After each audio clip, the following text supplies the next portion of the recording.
What's up, YouTube? It's your big homie AP, but my friends call me Nighthawk. Looking at, go hit the subscribe button, and then we'll get started. All right. Now that you did that, here we go. What is the question? Do you love my daddy? Your daddy is a nice man. He is a nice man. And we will forever love Cairo Chicken Gyro. No, I'm not talking about that. Okay. One more time. What's the question?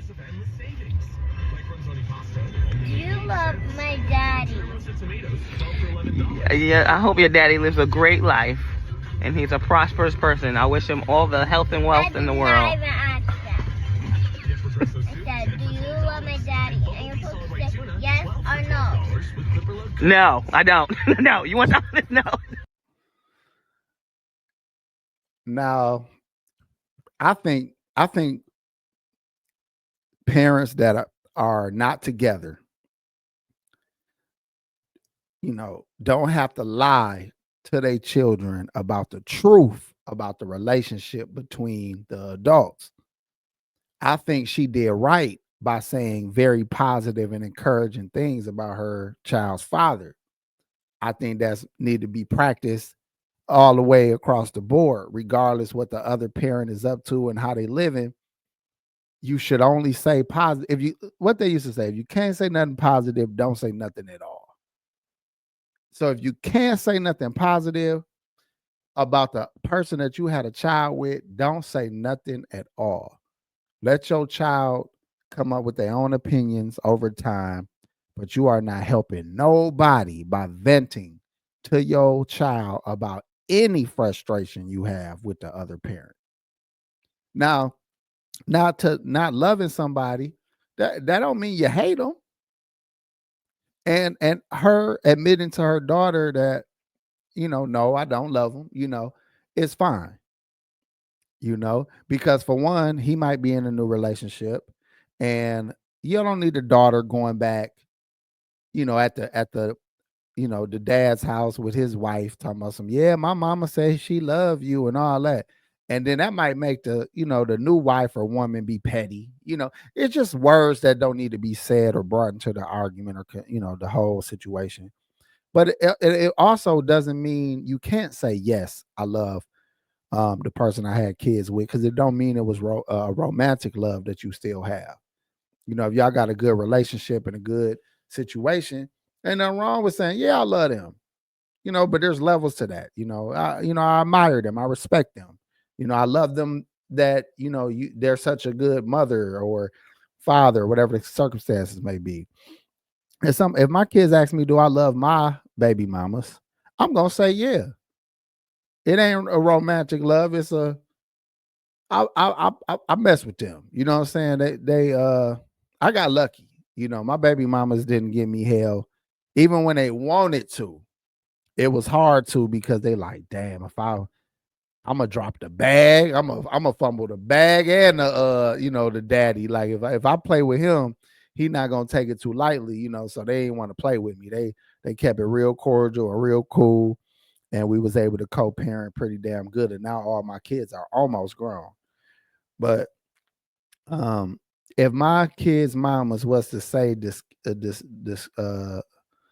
disheartening things and evil things about me, it wouldn't even look right to my kids. They'd be like, who, Pops? Like, yo, where is you getting this from? Like, who, my dad? Like, it wouldn't even sound right. It wouldn't even sound reasonable or believable. So I would only assume that if someone asks my kids' mamas, do they love me, they would or probably say something close to what this woman said. Even if they didn't say they love me, they would say they wish the best for me, and they mess with me and they happy for me and all that kind of stuff, man.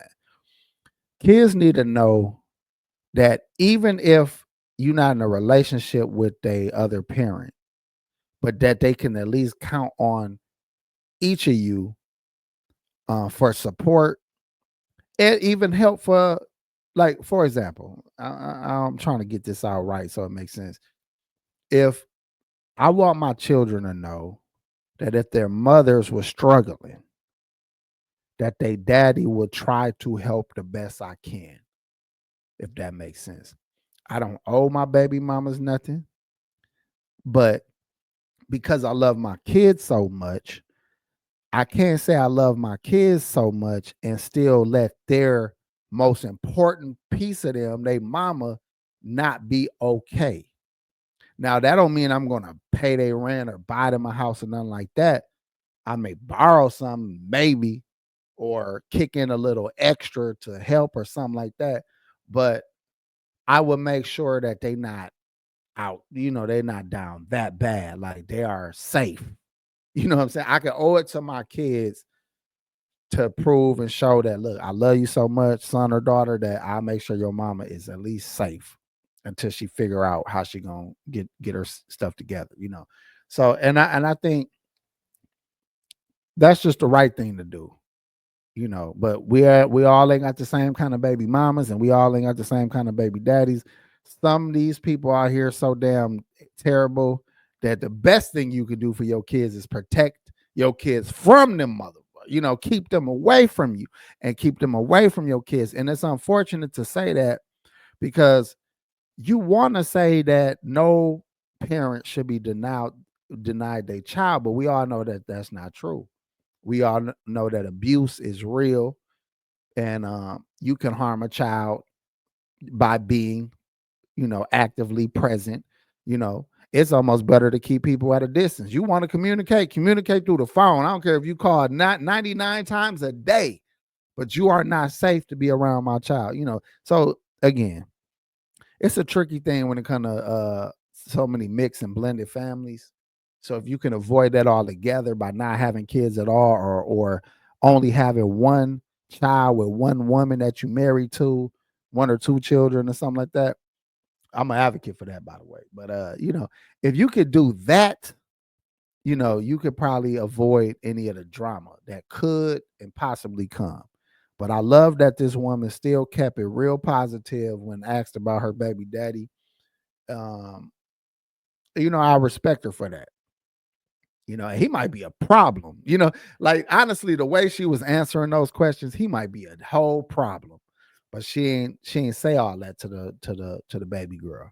She kept it a buck. Well, I ain't gonna say kept it a buck, but she told her what was the right thing to say. And again, if you can't say nothing nice, don't say nothing at all. So that's what I took from that video, man. Y'all make sure y'all hit the subscribe button before y'all head out if y'all didn't do it at the beginning. And I'll holler at y'all. Peace. Some of us have been rocking with AP from his Player for Life days right into his evolution to AP for Life. He's still the big homie, just a little older and a lot wiser. The most genuine dude on YouTube, keeping it real. And so many of you contact AP to tell him how much his advice has meant to you over the years. This channel has gotten so much support and love, from comments to likes to subs to shares to donations. All are very much so appreciated, and for those that would like to donate, you can do so via Cash App, $AP Family Man, or PayPal AP Family Man. All donations are appreciated and go towards continuing to produce content that is meaningful to the AP for Life fam. We thank you for your cash donations in advance. All relevant links to AP, including his book, Dirty Dirty Minds, are found in the description. Continue to enjoy the show.